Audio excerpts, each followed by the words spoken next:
दोस्तों, क्या हम ई श्रम कार्ड मोबाइल से अपने बना सकते हैं? हर आदमी लैपटॉप नहीं रखता, हर आदमी कंप्यूटर नहीं रखता, तो उस केस में क्या हम ई श्रम कार्ड को बना सकते हैं मोबाइल से? मेरा जवाब है हाँ, आप बिल्कुल बना सकते हैं। और आज की वीडियो में मैं आपको यही बताऊंगा कि किस तरह से आप ई श्रम कार्ड को बनाएंगे अपने मोबाइल से।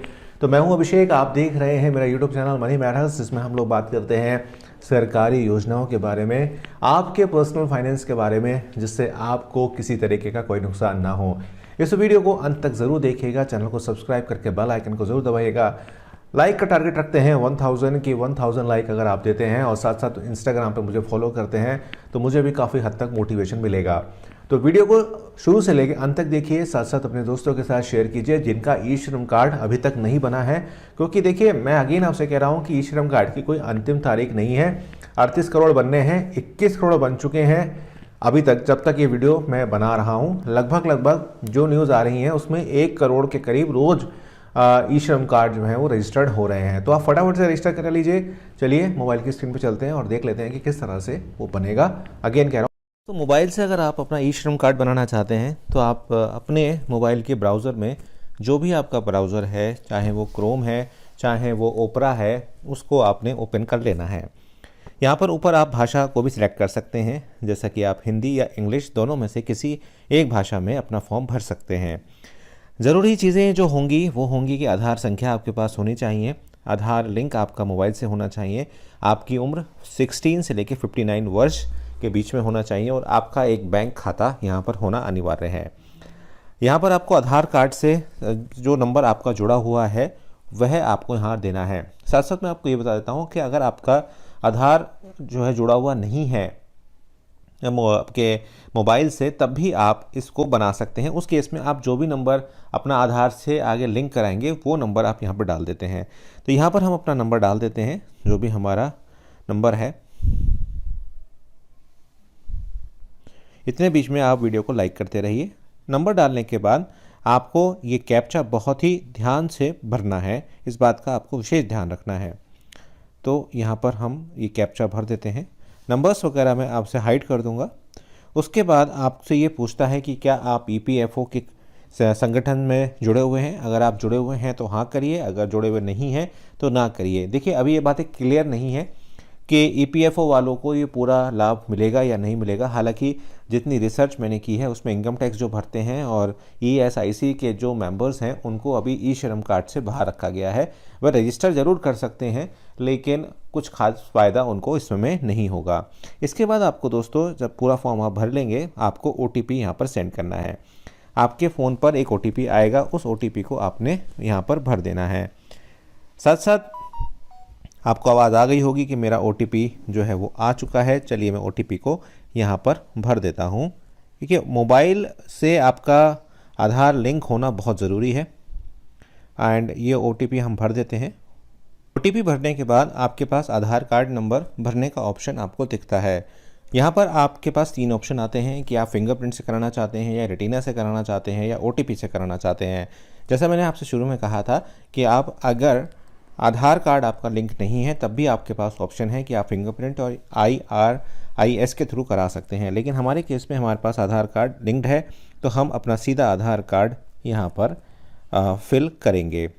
वीडियो को बहुत ज़्यादा ध्यान से देखिएगा, अंत तक मेरे साथ बने रहिएगा, क्योंकि ये बहुत ही इम्पॉर्टेंट एक वीडियो आपके लिए है, क्योंकि मोबाइल फ़ोन से आप बहुत सारे काम कर सकते हैं। उसके बाद आपको फिर से यहाँ पर कैप्चा को भर देना है, जो भी कैप्चा इसके अंदर लिखा गया है। कैप्चा को ध्यान से भरिएगा, नहीं तो थोड़ा सा दिक्कत थोड़ी सी हो जाती कई बार कैप्चा भरने में। इसको भरने के बाद आपने सबमिट पे क्लिक कर देना है। जैसे ही आप सबमिट पे क्लिक करेंगे, अगेन एक ओटीपी आपके पास आएगा आपके मोबाइल पर, जो कि रजिस्टर्ड होगा आपके मोबाइल से।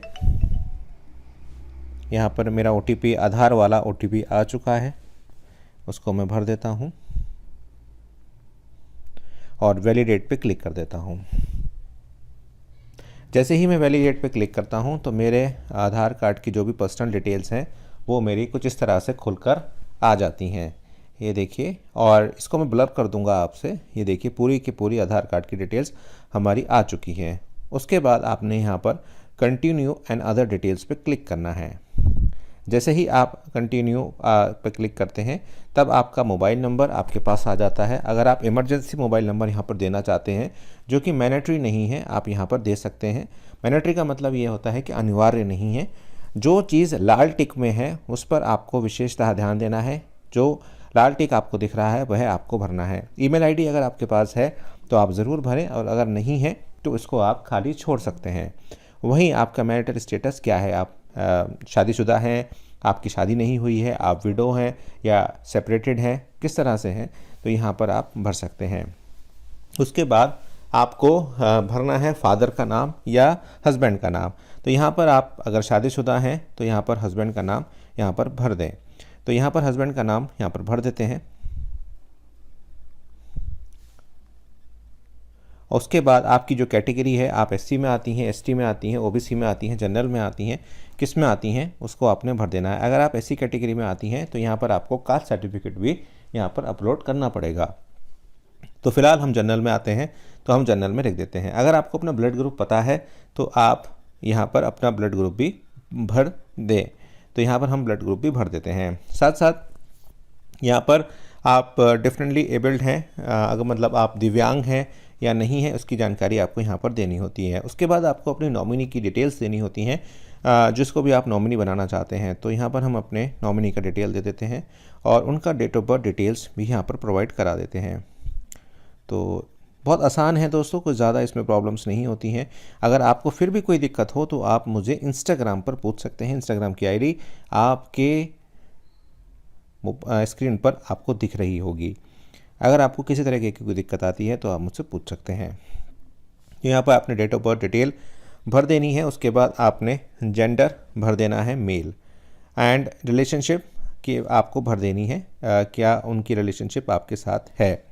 तो ये यहाँ पर आप हस्बैंड हैं क्या हैं, सन हैं क्या हैं, जो भी आपकी है वो आप भर सकते हैं। सारी चीज़ें यहाँ पर आ जाती हैं।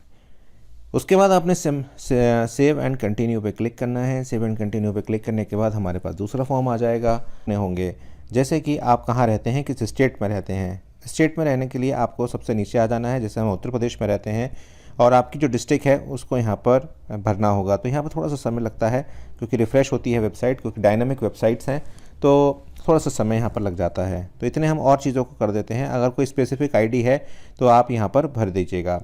वहीं आप अर्बन में रहते हैं, रूरल में रहते हैं, ये ज़रूर बताइएगा। तो अगर आप ग्रामीण क्षेत्र में रहते हैं आप इसको हिंदी में भी ट्रांसलेट कर सकते हैं, ऐसी कोई भी दिक्कत वाली बात नहीं है। देखते हैं, स्टेट्स हमारी अभी नहीं आई हैं। तो हम यहाँ पर अर्बन में रहते हैं, यानी कि हम शहरी हैं, तो हम यहाँ पर अपनी डिटेल्स को भर देते हैं। तो मैं यहाँ पर डेमो डिटेल्स भर रहा हूँ क्योंकि मुझे ये फॉर्म सबमिट नहीं करना है। तो मैं यहाँ पर अपना भर देता हूँ। जो भी लोकेलिटी है उसको हम यहाँ पर भर देते हैं। जो भी स्टेट है हमारी उसको हम भर देते हैं। साथ साथ डिस्ट्रिक्ट हमारी जो भी है, मैं मुरादाबाद में रहता हूँ तो यहाँ पर हम मुरादाबाद भर देंगे। ये आ गया मुरादाबाद। उसी तरह से जो हमारी यहाँ पर तहसील लगती है वो हम लिख देंगे। ये देखते हैं यहाँ पर अभी भी जो डिटेल्स हैं वो हमारी आई नहीं है, नेटिव डिस्ट्रिक्ट हमारी आई नहीं है। देखिए साइट में कभी कभी प्रॉब्लम्स होती हैं। उसके बाद आपको अपनी सिटी यहाँ पर लिख देनी है, हालांकि मैंडेटरी नहीं है लेकिन फिर भी मैं लिख देता हूँ। और अपना पिन कोड जो आपकी सिटी का है वो आपने यहाँ पर भर देना है। और आपकी जो आप कितने साल से यहाँ पर रह रहे हैं तो मोर देन 25 ईयर्स लिख दीजिएगा अगर आप उसी जगह पर रहते हैं तो ये हमारा यहाँ पर हो चुका है पूरा फॉर्म लगभग। तो यहाँ पर हम सेव एंड कंटिन्यू पे क्लिक करते हैं।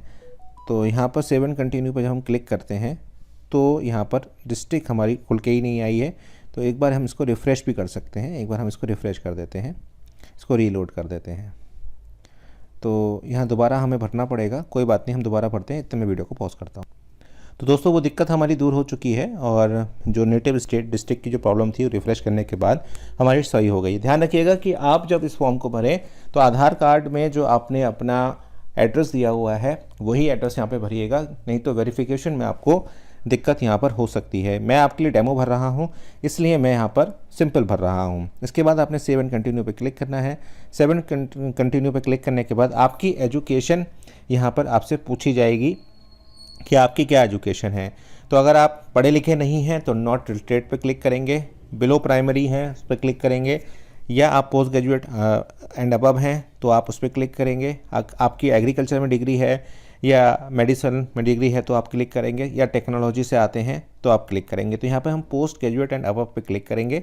और अगर आपका एजुकेशन सर्टिफिकेट कोई मौजूद है, PDF PNG कुछ है तो आप यहाँ पे कर सकते हैं, लेकिन कोई मैंडेटरी नहीं है, यानी कि अनिवार्य नहीं है।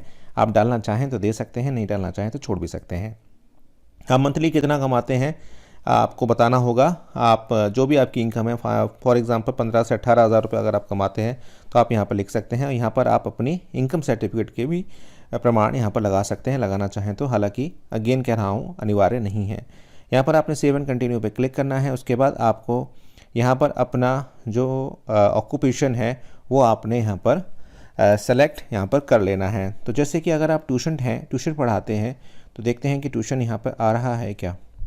तो यहाँ ट्यूटर एंड टीचिंग एड्स आ रहा है कि अगर आप कोचिंग सेंटर ट्यूटर्स हैं या होम ट्यूटर्स हैं तो भी आप ई श्रम कार्ड को यहाँ पर बना सकते हैं। तो यहाँ पर हम इसको सेलेक्ट कर लेते हैं। एंड वर्किंग एक्सपीरियंस आपका कितना है। अगर आप बहुत समय से पढ़ा रहे हैं, आपको 10 साल 8 साल का एक्सपीरियंस है तो आप यहाँ पे दिखा सकते हैं। सेकेंडरी में आप दिखा दीजिएगा कुछ भी।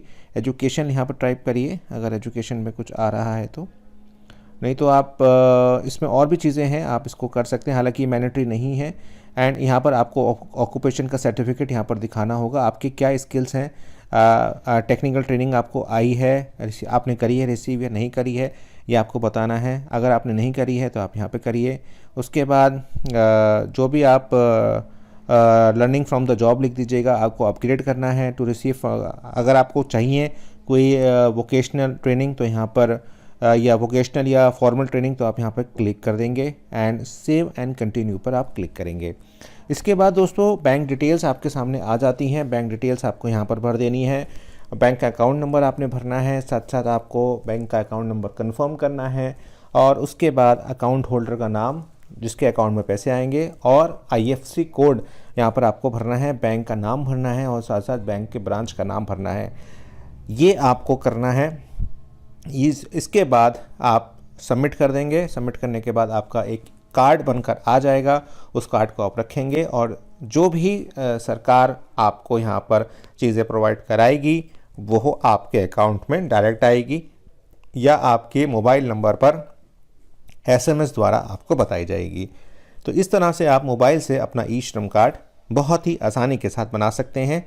कोई इसमें दिक्कत हुई हो, अगर आपको कोई चीज़ समझ में ना आई हो तो आप मुझे कमेंट करके पूछ सकते हैं। साथ साथ इंस्टाग्राम पर भी मुझसे बात कर सकते हैं। आपने इस वीडियो को देखा, बहुत बहुत धन्यवाद।